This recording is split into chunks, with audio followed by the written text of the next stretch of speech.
আল্লাহ রাব্বুল আলামিন প্রত্যেকটা মানুষকে জন্মসূত্রে আল্লাহর ভাষায় আল্লাহ নবী সাল্লাল্লাহু আলাইহি সাল্লামের মাধ্যমে আল্লাহ তাআলা ব্যক্ত করেছেন, ওয়াহী গায়রে মাকতুর মাধ্যমে ব্যক্ত হয়েছে যে কুল্লু মৌলুদিন ইউলাদু আলাল ফিতরাহ, প্রতিটি মানুষ জন্মসূত্রে ঈমানদার হয়ে জন্মগ্রহণ করে।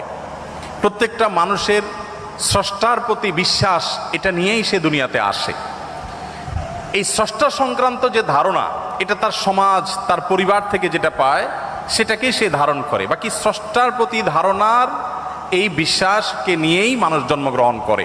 তার বাবা মা সম্পর্কে আল্লাহ নবী সাল্লাল্লাহু আলাইহি ওয়াসাল্লাম বলেছেন, ইল্লা আন্না আবওয়াহু ইয়াহুদানিহি আও ইউনাসরানিহি আও ইমাজ্জিসানিহি। মানুষ যে বিভিন্ন ধর্মের অনুসারী হয়, এটা তার পরিবার থেকে যে দীক্ষা পায়, পরিবার তাকে যেদিকে গাইড করে সে সেদিকে যায়।